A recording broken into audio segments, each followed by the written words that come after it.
Bismillahirrahmanirrahim. Assalamualaikum warahmatullahi wabarakatuh.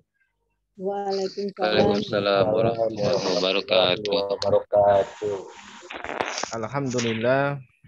Alhamdulillahi rabbil alamin.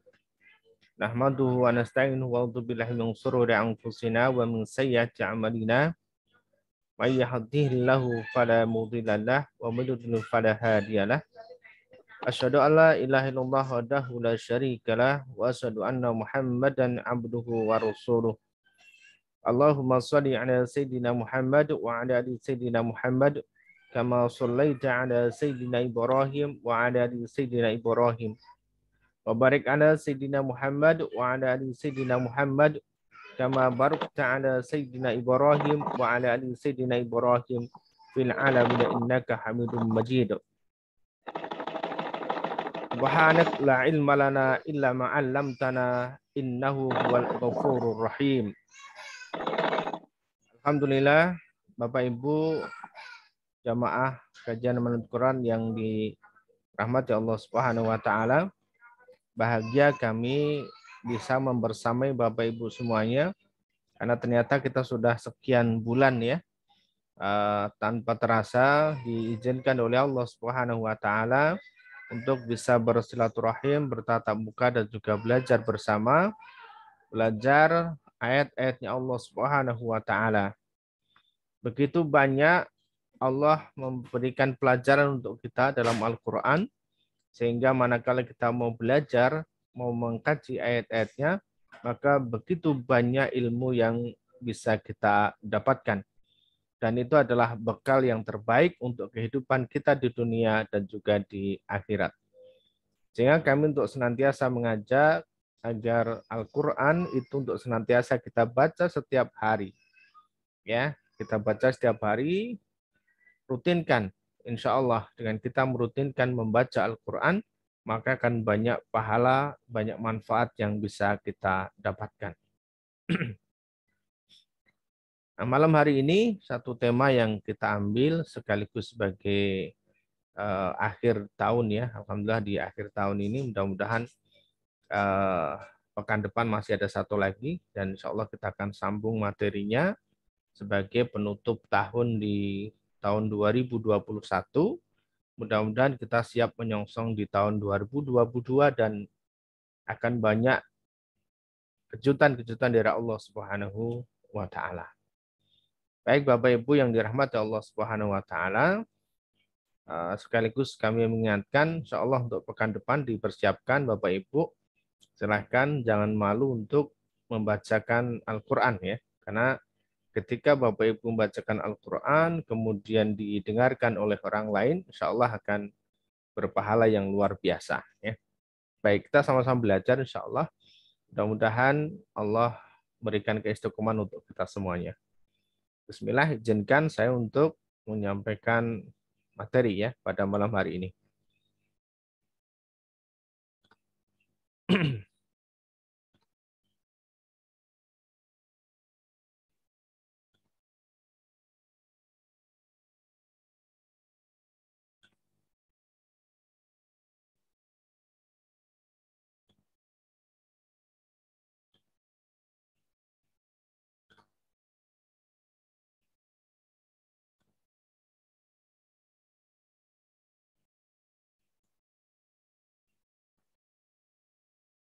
Baik. Bismillahirrahmanirrahim ya. Saya akan mulai sampaikan materinya. 8 jalan rezeki, cara meraih rezeki Allah menurut Al-Quran. Kita akan mulai dari Muqaddimah dulu. Muqaddimah saya ambil dari Suratul Baqarah ayat yang kedua. Ini saya suka dengan ayat ini, karena sekaligus di ayat ini memberikan gambaran jelas untuk kita semuanya. Zalikal kitabu la raiba fihi hudal lil muttaqin. Kalau kemudian kita beriman kepada Allah Subhanahu wa taala, iman kepada malaikat, iman kepada rasulnya, dan sekaligus kita beriman kepada kitab-kitabnya, yaitu salah satunya adalah kitab Al-Quran ini, maka ini adalah sebagai petunjuk untuk kita semuanya. Dalam rangka kita beriman kepada Allah itu adalah agar kita menjadi orang-orang yang bertakwa. Lalu Allah jelaskan, Allah tegaskan di ayat ini, Dzalikal kitabu la raiba fih, bahwa ini adalah Al-Quran yang memang tidak ada keraguan di dalamnya. Yang kalau kemudian orang menyebutkan Al-Quran terdiri dari 30 juz, 114 surat, dan kemudian ada yang menyebutkan 6.660 ayat, 66 ayat ya. Dan itu semuanya adalah sebagai petunjuk kepada kita semuanya dalam rangka mengarungi kehidupan ini di dunia hingga nanti sampai di akhirat. Dan di dalamnya itu tidak ada keraguan sedikit pun. Sehingga ketika dibacakan ayat-ayat Al-Quran, maka wajib ya untuk kita untuk meyakini ayat tersebut. Meskipun kita belum sanggup ataupun belum mampu untuk melaksanakannya. Setidaknya jangan pernah melawan ataupun jangan pernah meragukan daripada Al-Quran tersebut. Karena semuanya isinya adalah, sekali lagi isinya adalah tidak ada keraguan sebagai petunjuk untuk kita semuanya, ya. Ini. Nah, sehingga ayat demi ayat yang kita pelajari itu insya Allah kalau kita kemudian betul-betul meyakininya, maka akan berdampak pada kehidupan kita. Ya, kita baru meyakini saja bahwa Quran ini akan memberikan dampak dan ini ada sebagai petunjuk untuk kita, insya Allah akan memberikan hal positif, ya, akan memberikan kebaikan untuk diri kita. Meskipun kita baru sebatas membacanya saja, meskipun kita baru sebatas membaca dan kemudian mempelajari maknanya, meskipun kita belum sanggup untuk mengamalkannya, ataupun meskipun baru sedikit ayat yang bisa kita amalkan, maka insya Allah itu akan memberikan dampak yang baik untuk kehidupan kita. Dzalikal kitabu la raiba fih. Ini luar biasa ayat ini. Saya suka dengan ayat ini. Karena memang betul-betul kembali mengingatkan kepada kita semuanya bahwa Al-Quran yang kita baca setiap hari itu tidak ada keraguan di dalamnya. Nah, jalan rezeki yang sudah Allah tetapkan di dalam Al-Quran itu setidaknya 8. Ada 8 yang nanti kita akan sampaikan, kita bahas pada malam hari ini. Yang pertama yaitu adalah rezeki yang sudah dijamin oleh Allah Subhanahu wa taala. Setiap kita yang lahir ke dunia ini, setiap kita yang hidup di dunia ini, itu jatah rezeki kita itu sudah dijaminkan oleh Allah Subhanahu wa taala. Kapan itu dijaminkan? Yaitu adalah saat kita berada dalam kandungan ibunda kita di usia kandungan 4 bulan atau 120 hari. Ketika ibu mengandung, usia kandungannya 120 hari, disitulah kemudian Allah menyuruh malaikat untuk meniupkan 4 hal. Ya, salah satunya adalah rezekinya, jatah rezeki, dan itu sudah dijamin oleh Allah Subhanahu wa taala.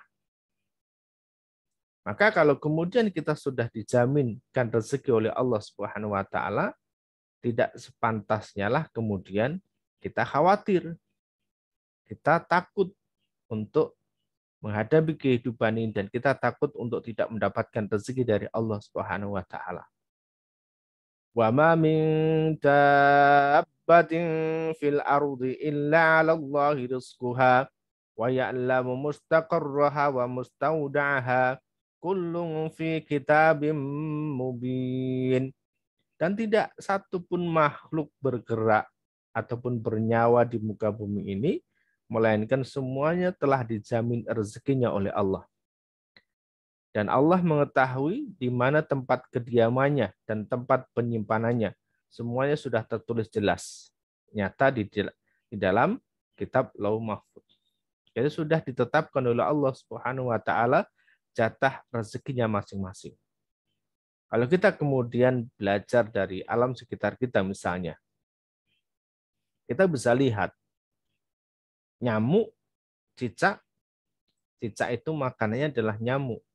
Cicak sendiri hidupnya di dinding. Dia nempel di dinding. Cicak tidak bisa terbang, tetapi makanan cicak itu adalah nyamuk yang bisa terbang. Kalau kemudian kita pikirkan dengan logika, tentu tidak akan masuk. Kok bisa ya? Nyamuk yang hanya nempel di dinding, kemudian makanannya adalah nyamuk yang, mohon maaf, cicak yang nempel di dinding, makanannya adalah cicak yang bisa terbang. Namun karena sekali lagi ini sudah dijamin rezekinya oleh Allah Subhanahu wa taala, maka tatkala cicak ini bergerak, tatkala cicak ini berikhtiar kemudian pasrah kepada Allah Subhanahu wa taala, berzikir kepada Allah Subhanahu wa taala, maka makanan itu dikirimkan oleh Allah Subhanahu wa taala mendekat kepada cicak. Dan begitu caranya Allah. Kalau kemudian teman-teman misalnya punya kucing. Kucing itu makanannya adalah ikan. Ya. Makanan kucing adalah ikan. Ikan itu hidupnya di dalam air. Sedangkan kucing itu tidak bisa berenang dan kucing takut dengan air. Ya. Kucing itu takut dengan air, dia tidak bisa berenang dan makanannya hidup di dalam air. Kalau kita pikirkan lagi secara logika, ini nggak masuk. Tapi sekali lagi kalau kemudian kita pikirkan dengan kacamata takwa, dengan kacamata iman kepada Allah Subhanahu wa taala, bahwa betul-betul rezekinya sudah dijamin oleh Allah, bahkan kucing itu mendapatkan jatah makanan yang luar biasa. Kenapa? Ikannya tidak perlu ngambil ke dalam air, bahkan kucing bisa mendapatkan ikan yang sudah digoreng. Jadi diberikan rezeki oleh Allah, bahkan ikannya sudah digoreng. Ada lagi dulu ketika saya kecil, kalau teman-teman di Jawa mungkin sering ada tahu binatang undur-undur ya. Binatang undur-undur ini binatang yang kalau jalan mundur nggak bisa maju. Jadi jalannya pelan banget, nggak bisa maju. Tetapi makanan undur-undur ini adalah semut merah kecil yang larinya paling cepat. Sedangkan undur-undur jalannya aja mundur, pelan gitu. Gimana untuk bisa nangkep mangsanya ini, menangkap makanannya ini? Nah, ternyata Allah sudah pikirkan semuanya, Allah sudah atur. Maka undur-undur sering bikin rumah di tanah. Nah, begitu ada semut yang larinya kencang itu, ya begitu masuk ke dalam rumahnya undur-undur terperosok, dia nggak bisa keluar. Nah, disitulah adalah jatah rezekinya undur-undur ini. Jadi sekali lagi semuanya, kalau kemudian binatang-binatang seperti itu sudah Allah jamin, sudah Allah sediakan rezekinya masing-masing, tentu apalagi makhluk manusia seperti diri kita yang punya akal pikiran. Hanya saja karena kita punya akal pikiran inilah yang kemudian dengan akal dan pikiran kita nggak nyampe berpikirnya. Sehingga kadang kita meragukan akan kemampuan dari Allah Subhanahu wa taala. Yakin Allah sudah jaminkan rezeki itu. Pasti dapat, pasti ada. Ya, oke, ini ya di surat Hud ayat yang ke-6. Rezeki yang sudah dijamin. Sehingga kita tidak perlu mengkhawatirkan sesuatu yang sudah dijaminkan oleh Allah, di mana kita tidak mengkhawatirkan sesuatu yang belum kita dapatkan atau belum kita jaminkan untuk diri kita. Yaitu apa? Surganya Allah Subhanahu wa taala. Rezeki sudah dijamin, tapi surga kita belum dijamin oleh Allah. Apakah kita kelak akan masuk surga ataupun tidak? Maka berusahalah agar kita mendekat kepada Allah Subhanahu wa taala agar Allah jaminkan surga untuk diri kita juga. Yang pertama ya. Yang kedua, rezeki karena usaha. Wa allaisa lil insani illa ma sa'a, dan bahwa manusia itu hanya memperoleh apa yang telah diusahakannya. Ini hukum alam bagi orang-orang yang bekerja, tentu akan mendapatkan hasilnya. Orang yang bekerja jauh lebih keras, jauh lebih lama, tentu akan mendapatkan hasil yang jauh lebih besar daripada orang yang hanya diam diri, orang yang hanya diam saja. Ya. Tentu semua ada hikmahnya. Kalau orang kemudian bekerja jauh lebih keras, bekerja jauh lebih lama, maka tentu akan mendapatkan hasil yang jauh lebih besar daripada orang yang hanya bekerja sebentar saja. Namun ketika bekerja ini, berusaha ini, kemudian melibatkan Allah Subhanahu wa Ta'ala, maka hasilnya itu akan jauh lebih berkah. Kalaupun sedikit, insya Allah akan cukup. Kalaupun banyak, insya Allah akan bisa memberikan manfaat kepada banyak orang. Maka dalam setiap kita berusaha, dalam setiap kita melakukan aktivitas apapun, niatkan bahwa itu adalah untuk ibadah kepada Allah Subhanahu wa Ta'ala. Dan syarat ibadah itu mendapatkan pahala itu ada dua, Bapak Ibu kawan-kawan. Ya. Yang pertama yaitu adalah karena niatnya. Maka niatkan betul-betul karena Allah Subhanahu wa Ta'ala, bukan karena yang lain.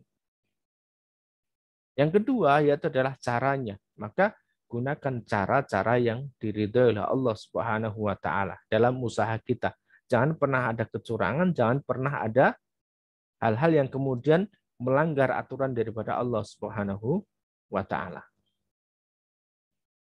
Sekali lagi, dalam usaha ini libatkan Allah Subhanahu wa Ta'ala. Salah satunya dengan kita ucapkan bismillah, bismillah, ataupun bismillahirrahmanirrahim dalam setiap aktivitas, dalam setiap kerja kita. Maka insya Allah akan ada hasilnya dan hasilnya itu memberikan keberkahan.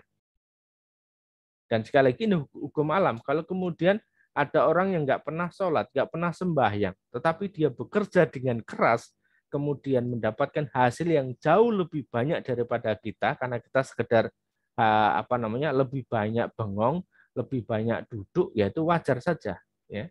Karena kita nggak mau bekerja jauh lebih keras lagi, ya, seperti itu. Itu hukum alamnya.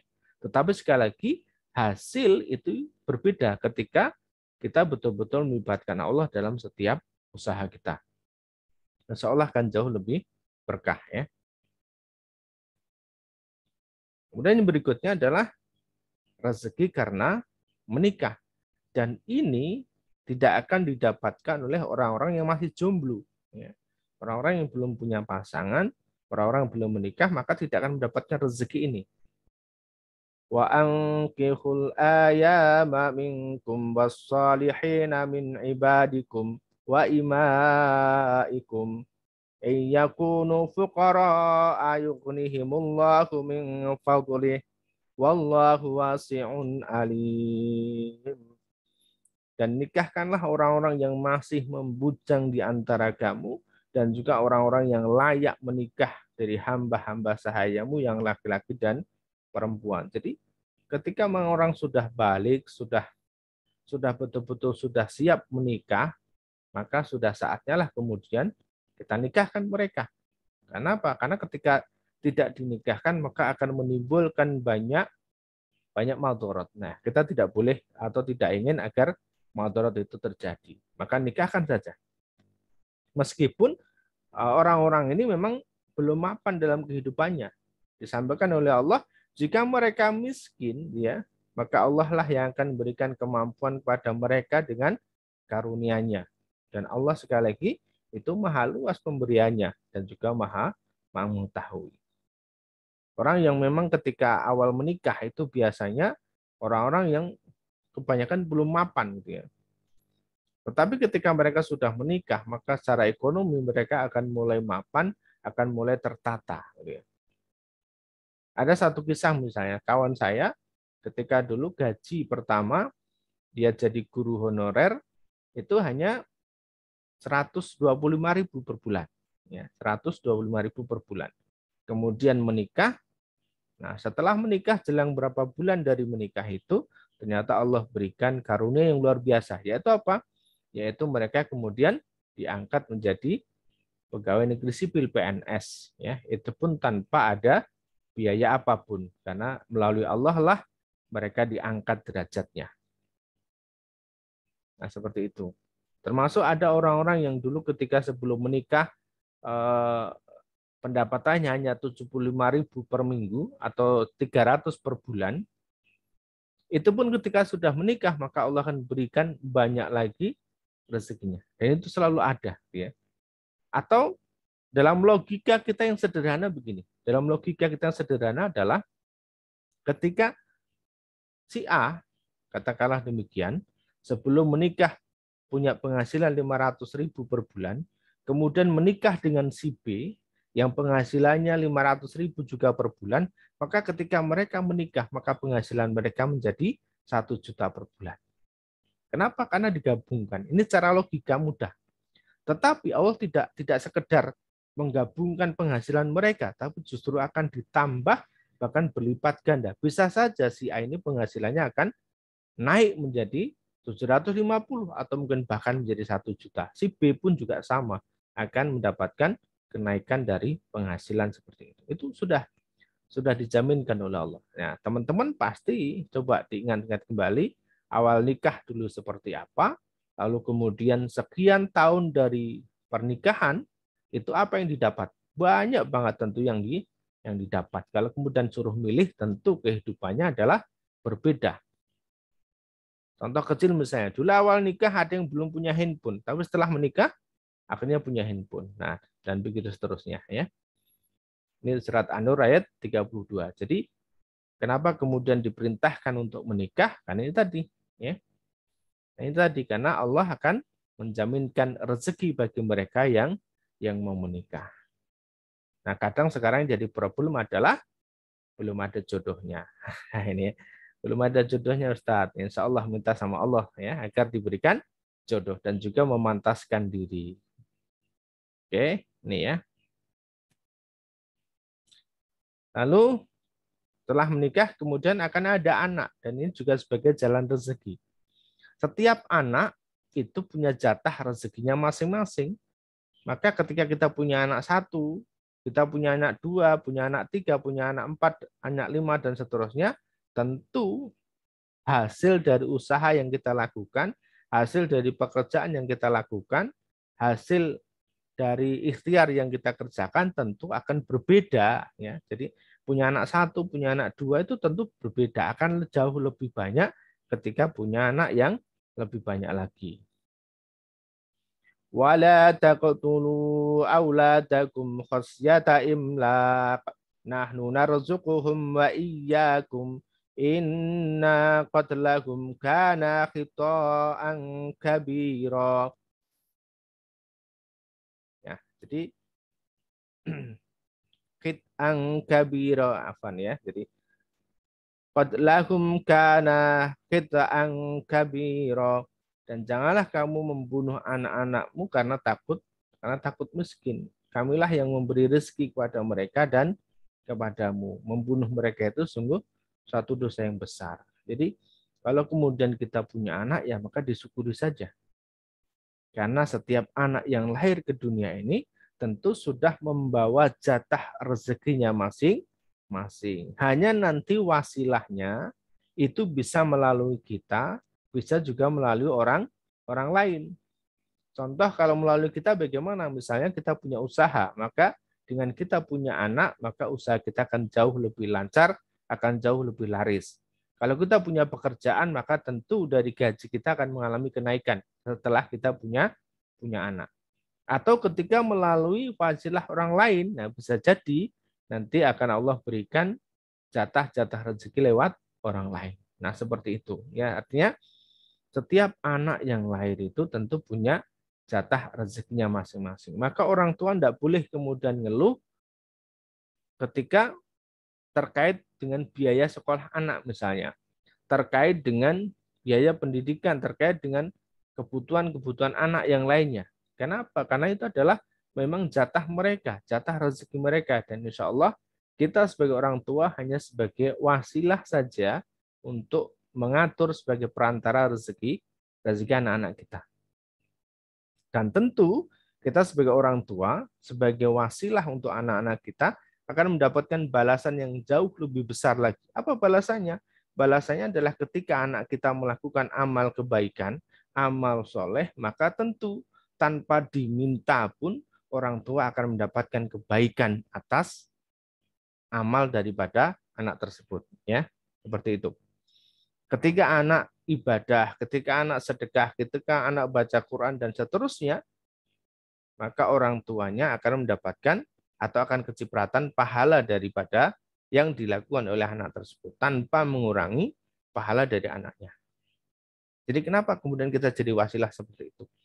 Nah, termasuk anak di sini tentu tidak sekedar anak kandung saja, ini bisa juga kemudian anak-anak angkat kita, kemudian bisa juga anak-anak pondok kalau kemudian kita punya pondok, kemudian anak-anak asuh kalau kita punya anak asuh.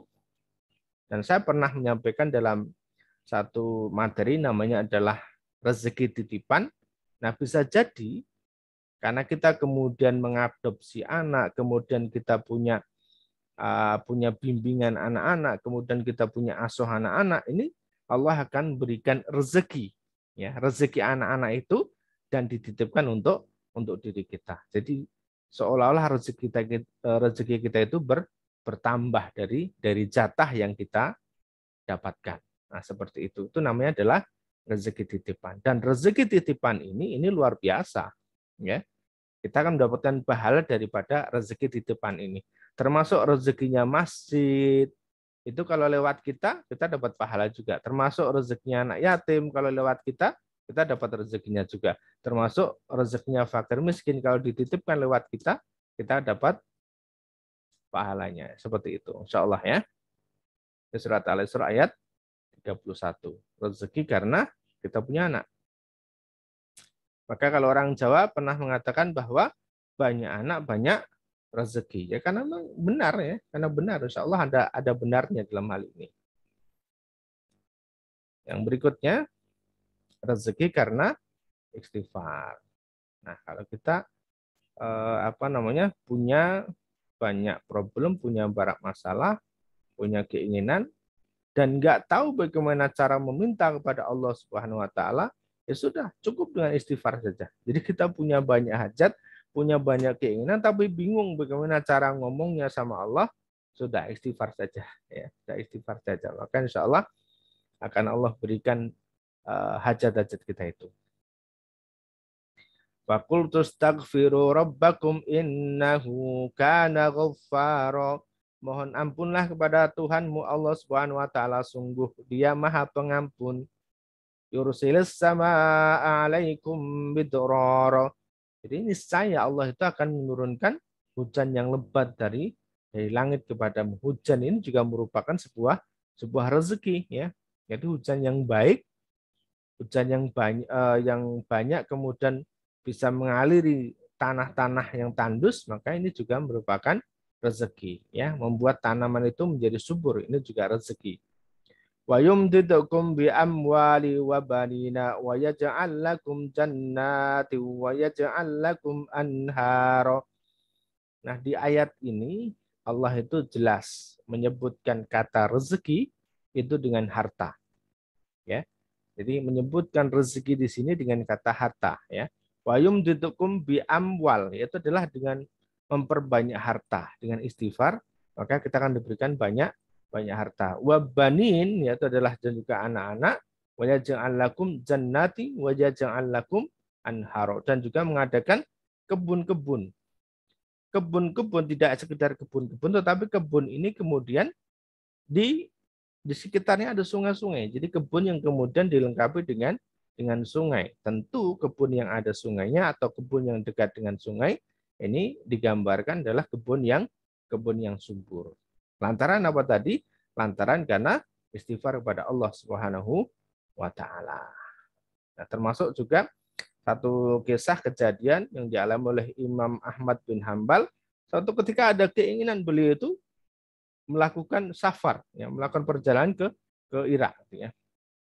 Nah, di sana karena sudah malam, masuk waktu Isya, kemudian beliau ikut sholat jamaah di salah satu masjid di sana. Nah, kemudian izin kepada takmirnya untuk tidur di dalam masjid. Ternyata tidak boleh. Kalau tidak boleh, kemudian tidur di luar. Nah, di luar pun juga ternyata diusir sama takmir masjidnya. Ya, maka kemudian saat itu dia sebelum meninggalkan masjid, ternyata di dekat masjid ada orang yang bikin roti. Dipanggil sama orang itu.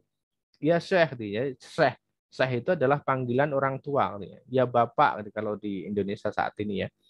Ya Syekh, dia silahkan mampir ke tempat kami. Ya. Syekh bisa istirahat di tempat kami. Nah, penjual roti itu ternyata sambil bikin adonan rotinya, dia sambil beristighfar. Astagfirullahaladzim, astagfirullahaladzim. Nah, kemudian didengar oleh Imam Ahmad bin Hambal dan ditanya, apa yang kau lakukan? Dia jawab, saya sedang bikin roti. Tapi saya juga berbanyak istighfar. Nah, kira-kira manfaat apa yang kau dapatkan, kata Imam Ahmad? Banyak, semua hajat saya dikabulkan oleh Allah Subhanahu wa taala, kata tukang roti ini, kecuali satu. Yaitu apa? Yaitu saya pengen banget ketemu dengan Imam Ahmad bin Hambal.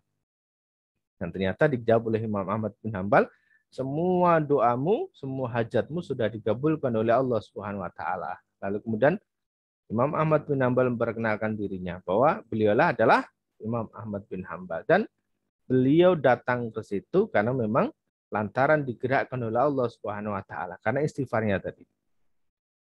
Ya, seperti itu. Banyak ya manfaat daripada istighfar. Maka rezeki akan Allah berikan. Ini di surat Nuh ayat 10 sampai dengan 12 ya. Ini memang kisah Nabi Nuh menyeru kepada kaumnya ya, menyeru kepada umatnya ya. Tapi kemudian ini juga berlaku untuk kita saat ini, insyaallah. Kemudian rezeki karena bersyukur ya. Wa itta'adzana rabbukum la in syakartum la azidannakum wa la in kafartum inna adzabi lasyadid. Dan ingatlah ketika Tuhanmu itu maklumkan ya, memberikan firman-Nya, menyampaikan bahwa sesungguhnya ketika kita itu bersyukur pada Allah Subhanahu wa taala atas nikmat yang sudah Allah berikan, niscaya akan aku tambah nikmat itu. Tetapi jika kemudian kita mengingkari nikmatnya, maka azabnya Allah itu sangat berat, sangat pedih. Nah, terkadang kita kemudian tidak bersyukur terhadap apa yang sudah kita miliki, tetapi kita membayangkan sesuatu yang belum kita miliki. Dampaknya apa? Kalau kemudian kita tidak bersyukur atas apa yang sudah kita miliki, dan kita berkeinginan menginginkan sesuatu yang belum kita dapatkan, maka dampaknya adalah sesuatu yang kita inginkan itu tidak akan pernah kita dapatkan, sedangkan yang sudah kita miliki itu, karena kita tidak syukuri, maka kita tidak akan bisa mendapatkan manfaat dari apapun yang kita miliki tersebut. Katakanlah kita misalnya punya motor ya, motor mungkin tahun 75-an ya. Enggak apa-apa tahun 75. Dan kita punya keinginan beli kendaraan atau beli motor di tahun 2021. Sedangkan kemampuan kita itu belum mencukupi, dan kemudian kita tidak mensyukuri atas nikmat yang sudah Allah berikan itu. Tidak mensyukuri atas nikmat motornya itu. Apa yang terjadi? Kita hanya membayangkan berkeinginan untuk punya kendaraan di tahun 2021, sedangkan motor yang sudah kita miliki itu tidak akan memberikan dampak positif dari apa yang kita miliki tersebut.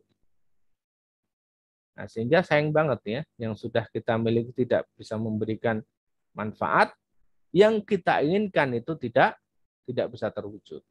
Karena lantaran apa? Lantaran tidak mau bersyukur ini. Maka insya Allah dengan kita berbanyak bersyukur, maka Allah akan tambah nikmatnya. Kalaupun jumlahnya tidak ditambah oleh Allah, tetapi rasa keinginan rasa syukur kita itu akan semakin besar. Nah, seperti itu. Insya Allah. Jika jika secara jumlah tidak bertambah, tetapi secara manfaat tentu akan bertambah. Lantaran apa? Lantaran kita bersyukur. Ini di surat Ibrahim ayat yang ke-7. Lalu kemudian rezeki karena bersedekah. Man dzalladzi yuqridullaha qardan hasanan fayudha'ifahu lahu ad'afan katsira wallahu yaqbidu wa yabsutu wa ilaihi turja'un. Barang siapa meminjami Allah dengan pinjaman yang baik, artinya adalah bersedekah, maka Allah akan lipat gandakan sebagai apa? Sebagai ganti kepada mereka dengan jumlah yang banyak. Allah menahan dan juga melapangkan rezeki, dan kepadanya lah kamu dikembalikan. Dan Allah, sekali lagi ada yang perlu digarisbawahi di sini, Allah menahan dan juga Allah melapangkan rezeki. Yang artinya, kapan saatnya Allah membalas, itu tentu Allah sudah tahu waktu-waktu yang tepat dengan cara yang tepat. Ya. Waktu-waktu yang baik dengan cara yang baik. Bukan sesuai dengan keinginan kita. Tentu Allah ketika membalas, itu tidak bisa sesuai dengan keinginan kita. Kenapa? Karena Allah menahan dan juga melapangkan rezeki. Ya, seperti itu. Sehingga perlu kita pahami bahwa ketika kemudian kita bersedekah saat ini, belum tentu Allah balas di hari ini. Bisa jadi sedekah kita itu Allah akan balas di bulan depan. Bisa jadi sedekah kita hari ini Allah balas di tahun depan. Bisa jadi. Ya, hanya saja sekali lagi, ini adalah sesuai dengan keinginan Allah Subhanahu wa Ta'ala. Maka husnudon kepada Allah itu penting. Ini surat Al-Baqarah ayat 245.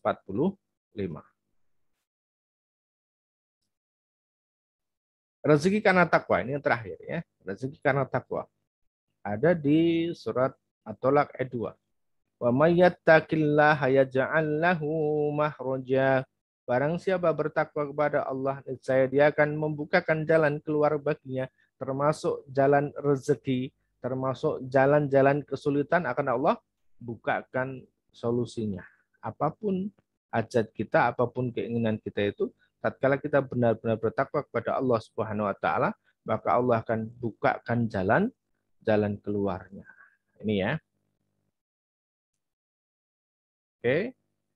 Begitu banyak Allah persiapkan jalan-jalan rezeki untuk diri kita, akankah tak ada satu jalan pun yang bisa kita lewati, ya, atau dapat kita lewati? Ya, ini menjadi renungan untuk kita. Begitu banyak Allah sudah persiapkan jalan rezeki untuk diri kita, akankah tak ada satu jalan pun yang dapat kita lewati? Insya Allah ini jadi renungan untuk diri kita.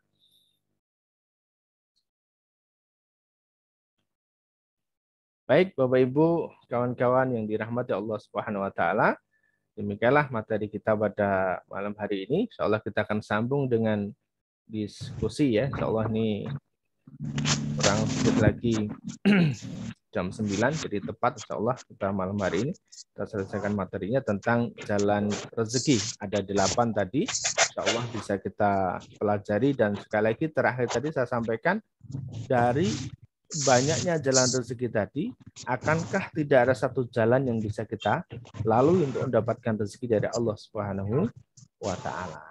Baik, mudah-mudahan ini jadi manfaat untuk kita semuanya. Assalamualaikum warahmatullahi wabarakatuh.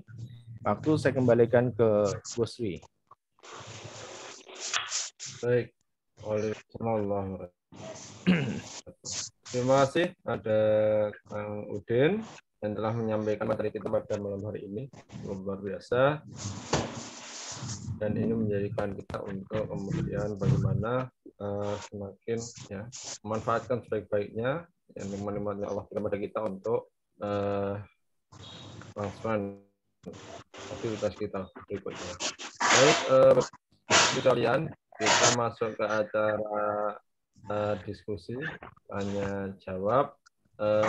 Bagi yang ingin bertanya, kami beri kesempatan pada Bapak Ibu sekalian untuk bisa bertanya baik secara langsung ataupun melalui chat. Silahkan. Mungkin ada yang mau bertanya, monggo silahkan. Pak Abid, silahkan Pak Abid kalau ada yang mau ditanyakan.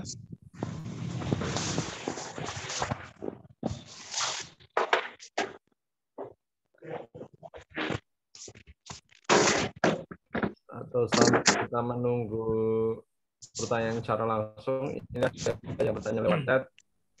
Saya bacakan ya. Assalamualaikum warahmatullahi wabarakatuh. Itu mau tanya Pak Ustadz, bagaimana mengatasi rasa was-was yang ada pada diri kita? Mengatasi rasa was-was, Kang. Ya. Ya, bismillahirrahmanirrahim ya. Bagaimana kalau kemudian muncul rasa was-was dalam diri kita? Nah, Allah Subhanahu wa taala itu sudah menyampaikan atau memberikan arahan untuk diri kita bagaimana agar kita itu tidak was-was gitu ya. Jadi was-was itu bisa jadi karena memang itu adalah bisikan daripada setan ya. Bisikan dari setan ataupun dari orang lain. Sehingga di Quran di surat yang terakhir yaitu di surat An-Nas surat ke-114. Nah, Allah sampaikan ya. Qul a'udzu birabbin nas sampai dengan terakhir. Nah, silakan itu dibaca. Lebih lengkapnya itu nanti dibaca mulai dari Kulhu ya. Kulhu kemudian Al-Falaq sampai dengan Anas. Itu insya Allah sebagai bentuk perlindungan diri kita tadi ya dari gangguan makhluk, kemudian dari jin ataupun dari bisikan-bisikan setan tadi. Bisikan setan itu terkadang memang dari keraguan-keraguan kita yang sering muncul gitu ya. Ini kemudian silahkan diamalkan, insya Allah. Ambil air wudhu dulu, ya, ambil air wudhu, kemudian dibaca surat Kulhu, Al-Falaq, Anas, insya Allah. Dengan izin Allah Subhanahu Wa Taala maka rasa was-was itu akan hilang dari dalam diri kita. Insya Allah itu Gus. Baik, ya. Baik, semoga bisa dipahami. Pertanyaan yang pertama dari Mbak atau Ibu Nia ya. Baik, kita lanjut ke pertanyaan kedua dari Bu Siti Istiqomah menanyakan tentang Assalamualaikum Ustadz, di manakah letak rezeki kita? Bahan Kang. Ya, oke. Ini sebenarnya juga kurang komplit pertanyaannya. Di manakah letak rezeki kita? Ini memang kemudian menjadi misteri Bapak Ibu kawan-kawan sekalian. Rezeki kita kan ada di langit dan kemudian Allah turunkan ke bumi. Hanya saja di bumi bagian manakah rezeki kita itu berada, itu memang kemudian harus kita cari, harus kita ikhtiarkan dan harus kita jemput. Ya, kalau kemudian di pola rezeki Allah di buku Manut Quran, itu teman-teman bisa jemput rezeki dengan ibadah itu di pola rezeki yang ketiga, kemudian jemput rezeki dengan ikhtiar itu ada di pola rezeki yang keempat. Jadi ikhtiar bumi dan juga ikhtiar langit komplit itu. Insya Allah nanti akan dimudahkan oleh Allah untuk kita ketemu dengan jatah rezeki kita masing-masing. Nah, yang penting kemudian kita lakukan adalah kita berikhtiar karena kita belum tahu di bumi bagian manakah rezeki kita itu Allah turunkan dan kemudian melalui siapakah rezeki kita itu akan Allah berikan. Ini kita yang tidak tahu. Maka kemudian kita lakukan ikhtiar. Ada kalau kita kemudian lihat orang Solo itu rezekinya di Jakarta. Orang Padang rezekinya di Solo. Orang Padang rezeki di Jakarta. Orang Sunda rezeki di Bali misalnya. Di mana di Sumatera, di Kalimantan dan sebagainya. Itu adalah dalam rangka kemudian berikhtiar menjemput rezeki dari Allah Subhanahu wa ta'ala. Ya, silakan nanti coba dibuka di buku Manut Quran Bisa Kaya, itu pola rezeki ketiga dan juga pola rezeki yang keempat. Silakan. Insya Allah itu Gus. Ya, baik. Terima kasih Kang. Silahkan nanti Ibu Siti ya untuk kembali buka buku pola rezeki Allah Manut Quran Bisa Kaya. Baik, kita lanjut ke pertanyaan berikutnya. Ini salam dari Pak Aisyah ini berucapan salam ya. Kita lanjut ke Pak Jumiatan. Pertanyaannya adalah Assalamualaikum warahmatullahi wabarakatuh. Ustadz, selama ini kebanyakan orang menganggap rezeki itu hanya uang atau yang berbentuk materi. Mohon penjelasannya Pak Ustadz. Oh Kang. Iya, betul banget ya. Jadi orang memang menganggap, kebanyakan di antara kita memang menganggap bahwa rezeki itu ya uang. Rezeki itu ya harta gitu ya. Sehingga kalau kemudian kita nggak punya uang, Sehingga kalau kita nggak punya harta, berarti dianggapnya kita nggak punya rezeki. Padahal rezeki Allah itu sangat luas. Ya. Rezeki Allah sangat luas. Termasuk pada malam hari ini kita bisa menghirup oksigen, masih bisa bernafas dengan baik, itu adalah rezeki dari Allah. Termasuk malam hari ini kita bisa ikut kajian, sehingga menambah kefahaman kita tentang ilmu, bisa kemudian menambah keimanan kita, ketakwaan kita, dan juga kesenangan kita terhadap Al-Quran, kecintaan kita terhadap Al-Quran, ini adalah juga merupakan rezeki yang besar dari Allah Subhanahu wa Ta'ala. Termasuk lagi kemudian kita punya anak-anak yang soleh dan solihah. Ini juga rezeki yang besar dari Allah Subhanahu wa Ta'ala. Kemudian kita punya rumah yang nyaman, meskipun hanya sederhana, itu juga rezeki dari Allah SWT. Kita punya kesehatan, punya tubuh yang sehat, ini juga rezeki dari Allah Subhanahu wa Ta'ala. Termasuk teman-teman bisa bangun di sepertiga malam terakhir, itu adalah rezeki dari Allah Subhanahu wa Ta'ala. Termasuk teman-teman bisa berdoa. Teman-teman bisa doa, ngangkat tangan doa kepada Allah Subhanahu wa Ta'ala. Ini rezeki. Kenapa? Karena tidak semua orang itu bisa berdoa. Tidak semua orang itu bisa berdoa. Teman-teman punya kesempatan berdoa, bisa berdoa kepada Allah Subhanahu wa Ta'ala. Ini juga termasuk rezeki yang besar dari Allah Subhanahu wa Ta'ala. Dan semuanya nanti dari rezeki-rezeki itu, kalau kemudian kita tarik benang merahnya, memang akan mengarah kepada bentuk harta ataupun bentuk uang tadi. Hanya memang tidak secara langsung. Contoh begini. Teman-teman diberikan kesehatan oleh Allah Subhanahu wa Ta'ala setiap hari. Memang ini tidak langsung berupa harta, tidak langsung berupa uang, tetapi coba bayangkan, andaikan saat ini kita kemudian sakit dan langsung dibawa ke rumah sakit. Nggak usah lama-lama, teman-teman. Di rumah sakit diperiksa oleh dokter 1 jam saja di rumah sakit. Berapa yang harus kita keluarkan? Ya. Saya pernah nganter itu di rumah sakit, nggak lama, 1 jam prosesnya, itu sudah habis 500.000. Padahal belum dapat obat, belum ditangani, belum macam-macam, baru masuk ke ruangan diperiksa aja. Itu sudah sekian ratus ribu dikeluarkan. Nah, sedangkan hari ini kita sehat. Berarti tidak harus mengeluarkan uang 500.000. Sebenarnya kita punya uang 500.000 tadi, diberikan oleh Allah 500.000 tadi, dan begitu seterusnya. Ini nanti kalau kemudian kita mau tarik benang merahnya, ya semuanya mengarah pada uang dan juga harta. Nah, seperti itu, insya Allah ya. Nah, mudah-mudahan bisa difahami. Insya Allah begitu, Gus. Baik, baik. Semoga bisa dipahami atas pertanyaan tadi.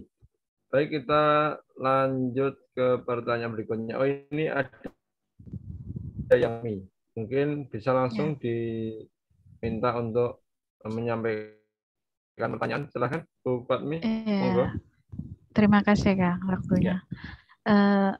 Saya ingin tanya gimana jika sumber rezeki dari hal yang haram, gak baik, gak halal, terus kita gunakan untuk infak, untuk sedekah, itu gimana hukumnya? Misalkan dari rezeki yang tidak halal, seperti mencuri, menipu, atau main judi, seperti itulah, Kang.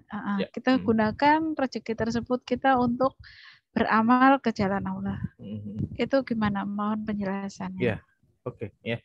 Rezeki kita itu sudah dijamin oleh Allah, sehingga tidak perlulah kemudian kita berbuat sesuatu yang tidak diizinkan oleh Allah Subhanahu wa Ta'ala atau melanggar Allah Subhanahu wa Ta'ala. Itu buang-buang waktu ya. Karena memang nanti rezeki yang kita dapatkan atau kita peroleh dengan cara yang tidak benar itu juga akan raib dengan cara yang tidak benar juga. Contoh misalnya kita pernah menipu orang, maka nanti juga akan kita hilang gitu ya, dari cara itu kita ditipu orang lain juga dan sebagainya. Karena memang itu bukan jatah rezeki kita, hanya lewat saja lewat kita. Jadi hanya kita dapatnya apa? Hanya capeknya saja. Kita dapatnya apa? Hanya dosanya saja. Maka sekali lagi, mari kita niatkan untuk diri kita untuk senantiasa rezeki-rezeki yang betul-betul lewat dengan diri kita itu adalah rezeki-rezeki yang baik, yang halal dan juga yang berkah. Nah, pertanyaannya, Bagaimana kalau kemudian kita punya rezeki yang dari jalan yang tidak halal tadi, kemudian kita salurkan ke tempat-tempat yang baik atau untuk ibadah, untuk sedekah, dan seterusnya. Saya punya ilustrasi begini. Sesuatu yang tidak baik, termasuk rezeki itu, kita anggapnya sesuatu yang kotor, air yang kotor. Bagaimana kemudian kita menuangkan segelas air yang kotor ke dalam satu nampan air yang bersih? Kira-kira gimana, Bu Katmi? Ada pepatah Indonesia mengatakan bahwa susu sebelanga itu ya, sebelanga itu rusak hanya karena nila setitik. Rusak hanya karena kotoran sedikit. Maka sama juga kalau kemudian kita nuangkan air kotor ke dalam air yang bersih, maka air itu akan jadi kotor dan tidak akan bisa memberikan manfaat apapun. Justru malah dosa yang akan didapatkan. Jadi kita bersedekah dari rezeki yang enggak halal, kemudian naik haji dari uang korupsi, itu tidak akan memberikan dampak yang baik. Justru malah akan mendapatkan dosa dari Allah Subhanahu wa taala. Insya Allah begitu, Bu Kuatmi. Iya. Boleh tanya lagi, Kang? Ya, mana? Di sini kan saya banyak teman-teman lah yang kerja itu sama non Islam lah ya. Terus itu sumber rezekinya kan gimana itu hukumnya? Dalam hal muamalah, Allah SWT sudah menyebutkan dalam hal bermuamalah, termasuk dalam bekerja seperti ini, dagang, jual beli, kita boleh dengan siapa saja. Ya, boleh dengan siapa saja tanpa melihat kasta, agama, atau suku, ras, dan sebagainya. Boleh dengan siapa saja. Non-Muslim pun boleh, tidak masalah. Karena ini adalah selama hubungannya adalah dalam hal muamalah. Jadi dengan non-Muslim atau dengan siapapun kita tidak boleh saling memusuhi selama mereka tidak mengusir kita dari kampung halaman kita. Kalau di Quran disebutkan, kalau sampai kemudian kita diusir dari kampung halaman kita, maka barulah kemudian kita berperang dengan mereka. Tetapi ketika mereka baik-baik saja dengan diri kita, tentu tidak ada hal yang buruk yang harus kita lakukan. Maka boleh-boleh saja, sah-sah saja. Nah, pertanyaan tadi bagus banget. Bagaimana kalau kemudian kita tahu non-Muslim ini rezekinya mungkin kita tidak tahu apakah itu dari rezeki halal atau mungkin ada juga di antara kita yang tahu mungkin rezekinya tidak halal. Nah, itu yang kita terima bagaimana? Saya punya gambaran begini. Ada seorang yang mencuri uang 100.000. Uang itu kan haram. Uang yang dia curi itu haram, 100.000-nya itu. Dia mencuri 100.000 itu haram bagi dia. Kemudian 100.000 itu dia belikan rokok atau dia belikan makanan ke warung. Ya, dia belikan makanan ke warung. Sehingga apa yang dia makan itu haram karena dia beli pakai uang haram. Lalu warung tersebut kan terima uang tadi. Uangnya uang haram dari orang tadi pencuri. Ketika sudah masuk, sudah terjadi transaksi seperti itu, maka uangnya itu secara zahirnya maka itu sudah halal. Jadi uang itu zahirnya halal. Yang haramnya tadi, yang pencurinya tadi itu yang haram. Nah, sama seperti pertanyaannya, kalau kemudian kita bekerja, beraktivitas dengan bosnya mungkin korupsi, sehingga uang yang dibuat bayar kita atau tenaga kita itu dibayar dari uang korupsi, maka itu sudah berubah menjadi uang yang halal, insya Allah. Yang dosa siapa? Yang bosnya tadi. Kita kan dibayar karena memang kita bekerja, ya kan? Kita dibayar karena kita bekerja. Nah, seperti itu. Maka termasuk kemarin ada juga pertanyaan, bagaimana kalau kita bekerja di tempat riba sebagai security-nya? Ya. Ya enggak apa-apa sebagai rutinya, boleh. Karena yang tidak diperbolehkan itu adalah yang meminjami, yang meminjam, kemudian yang mencatat saksi. Ya. Kalau kemudian menjaga keamanan bangunannya, rumahnya itu enggak masalah. Seperti itu. Seperti itu Bu Kuatmi. Insya Allah akan jadi halal. Cara dohirnya itu sudah berubah jadi halal ya. Yang haramnya tadi itu yang batinnya tadi. Itu. Jadi kalau sudah berpindah tangan, kayak tadi warung ya, ibu warung dia kemudian gunakan kulakan lagi, itu halal saja, enggak masalah seperti itu. Ya, terima kasih Kang atas penjelasannya. Oke, siap. Baik, kita lanjutkan pertanyaan berikutnya. Masih ada waktu. Dari Pak Ishak Setiawan. Ustadz, mohon pencerahannya dari ke-8 jalan pintu rezeki itu, adakah penghalangnya sehingga kita sulit menerobos ke 8 jalan itu? Silahkan, ya, oke. Ada ya. Ada. Nanti kalau kita belajar di konsep rezeki itu ada. Apa itu? Salah satu yang paling mudah kita bisa deteksi adalah dosa. Ya, salah satu yang mudah kita bisa deteksi adalah dosa. Maka hal pertama yang kita lakukan untuk mendapatkan atau melancarkan rezeki kita itu adalah dengan kita mohon ampun sama Allah Subhanahu wa taala. Jadi kalau kemudian saya gambarkan ya. Jadi rezeki itu seperti air. Air itu dari tandon di atas sana, katakanlah demikian, kemudian mengalir ke bawah. Nah, kita di bawah ini ada kerannya, kita buka kerannya itu, kok nggak ngalir, padahal airnya penuh di tandon itu.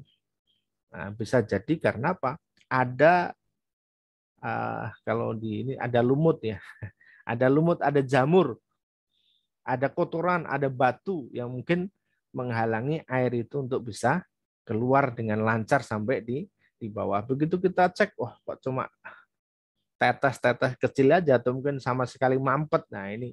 Nah, itu apa? Itu adalah dosa-dosa yang kita lakukan. Termasuk juga kemudian dosa kita kepada orang tua, durhaka.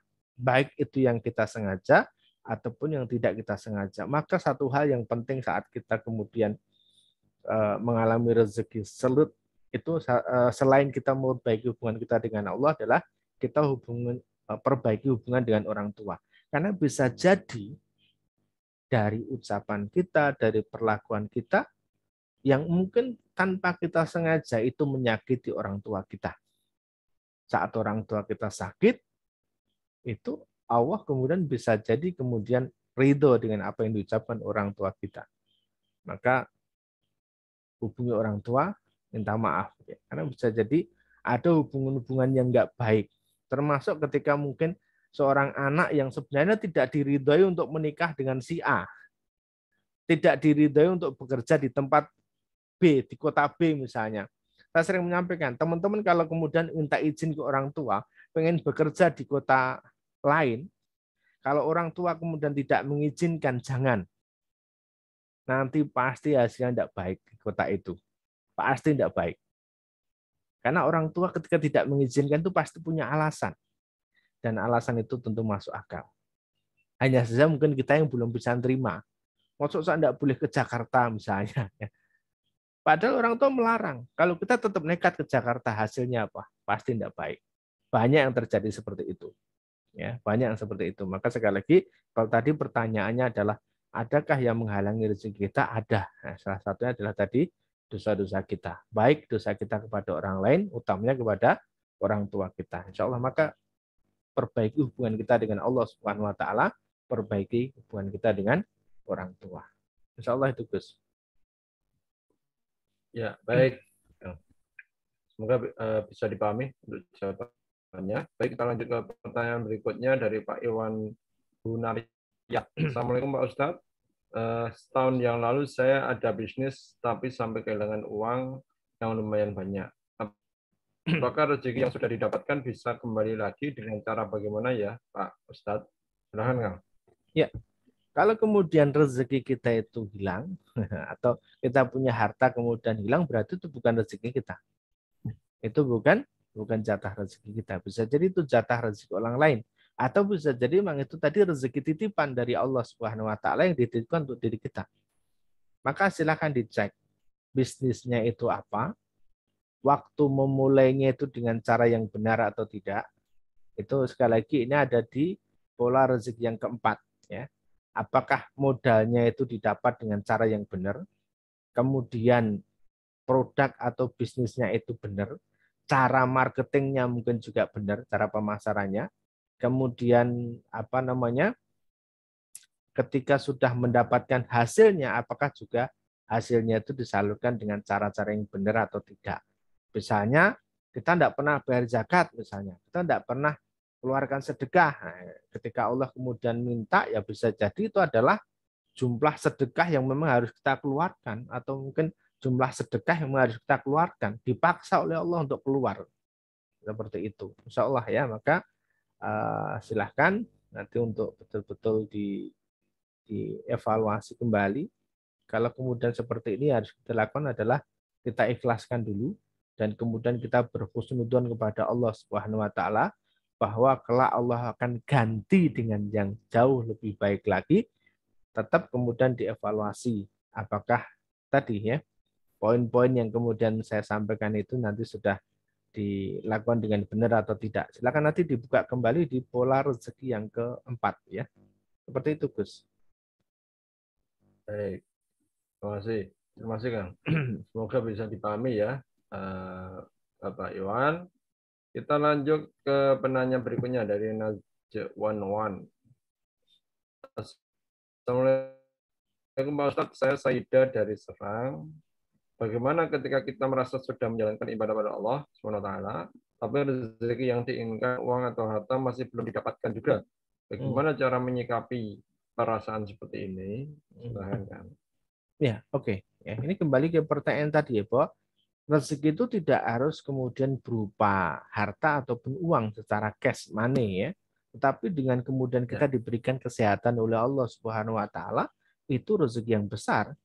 Kemudian kita mempunyai rasa tenang, itu juga rezeki yang besar gitu ya.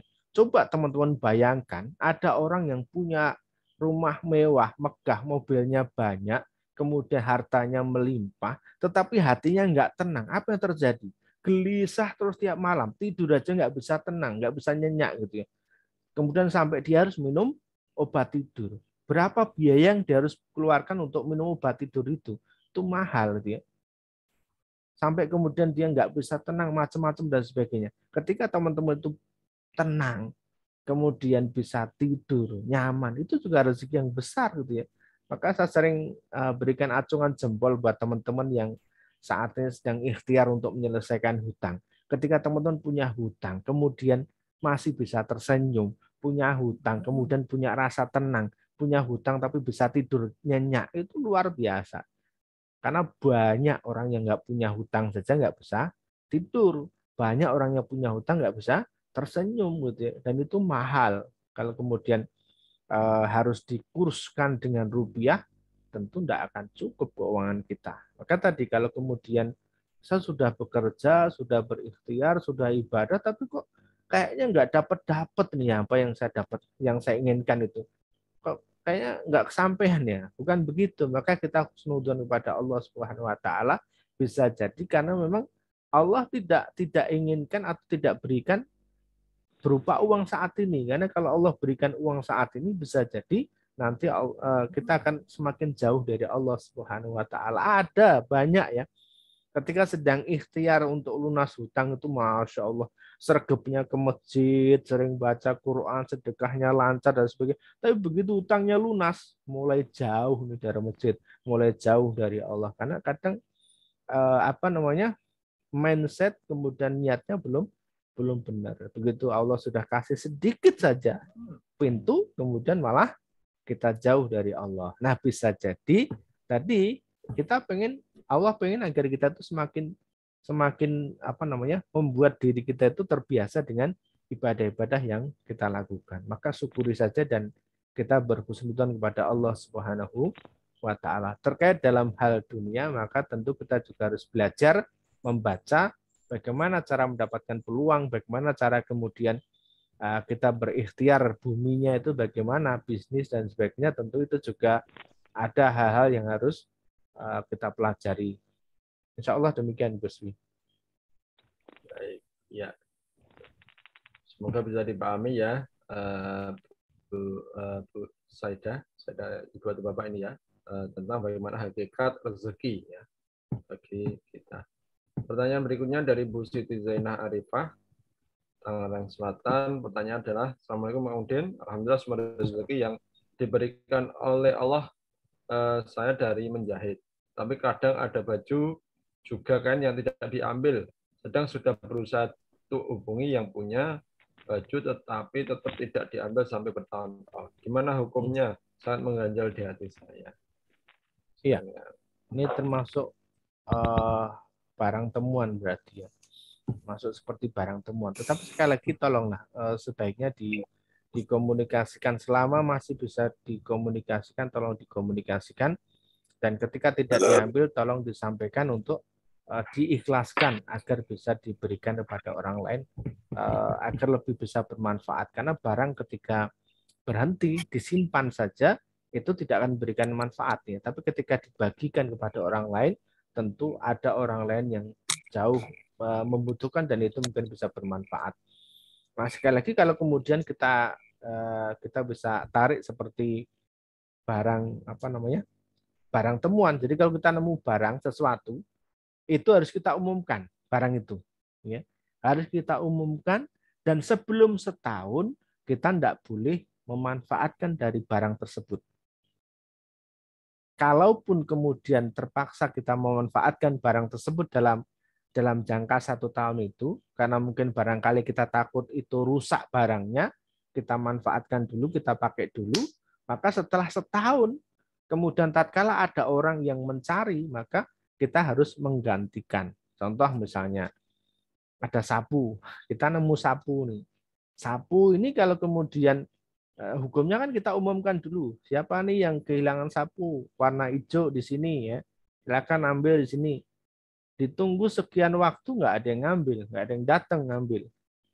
Nah ini memang jangkanya 1 tahun, baru kemudian boleh kita manfaatkan itu barang.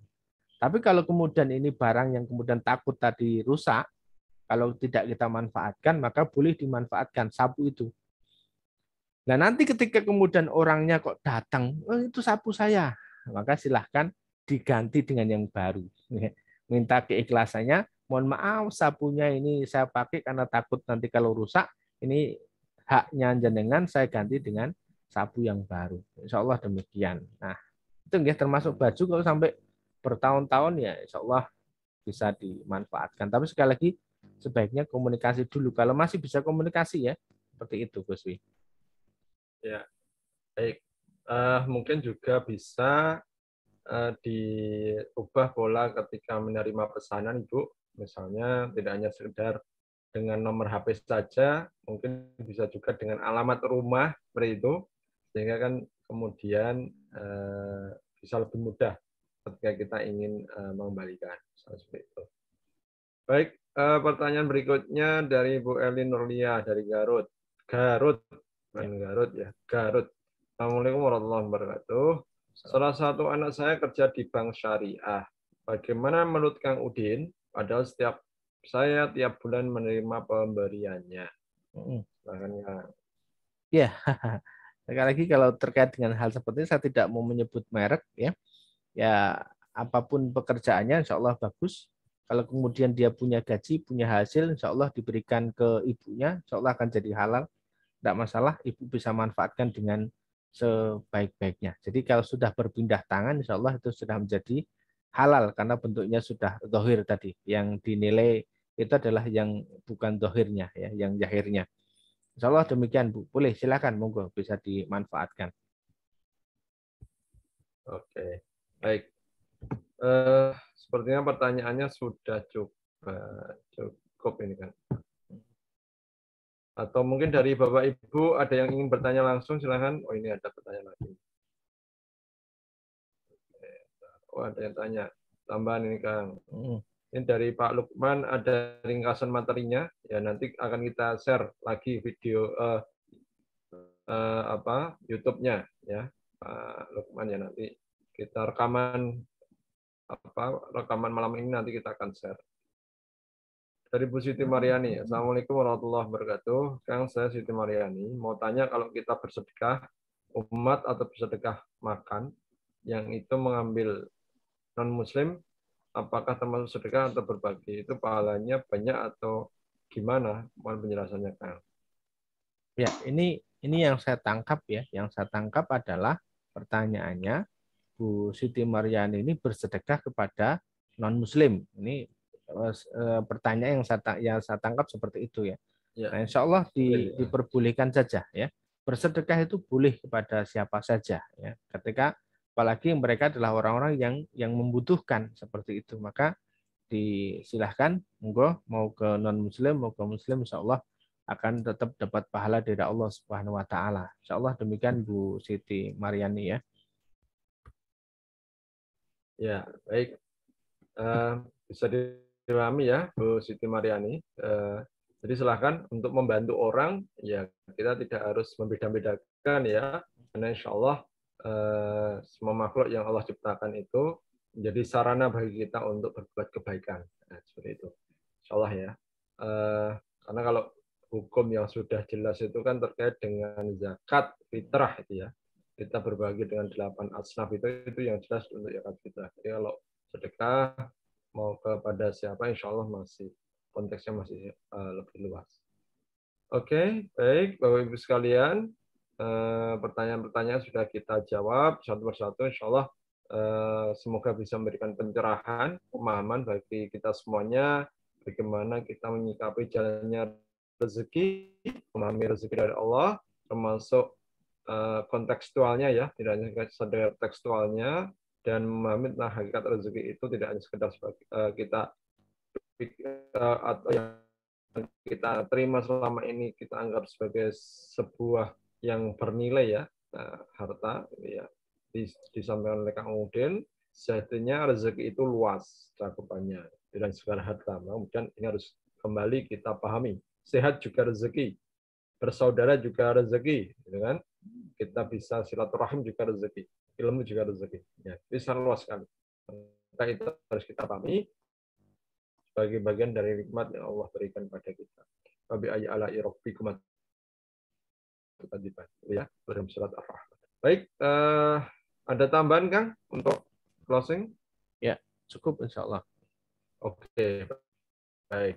Baik Bapak-Ibu sekalian, karena pertanyaan sudah cukup, saya akan mengakhiri pertemuan kita pada malam hari ini, dan insya Allah silahkan disiapkan untuk pertemuan pekan berikutnya. Dan kami ingatkan bagi Bapak Ibu yang ingin mengikuti agenda ya, training menurut Quran Bisa Kaya, insya Allah masih ada seat ya untuk area Cirebon dan sekitarnya ya, ataupun yang ingin meluangkan waktunya hadir di Cirebon juga dipersilahkan. Nanti flyer akan kembali ke admin, share di grup-grup atau di WA Bapak Ibu sekalian. Baik, mari kita tutup pertemuan kita pada malam hari ini dengan bersama-sama kita membaca doa penutup majelis. Subhanakallahumma la ilaha illa anta astaghfiruka wa atubu ilaik. Baik, assalamualaikum warahmatullahi wabarakatuh. Waalaikumsalam warahmatullahi wabarakatuh.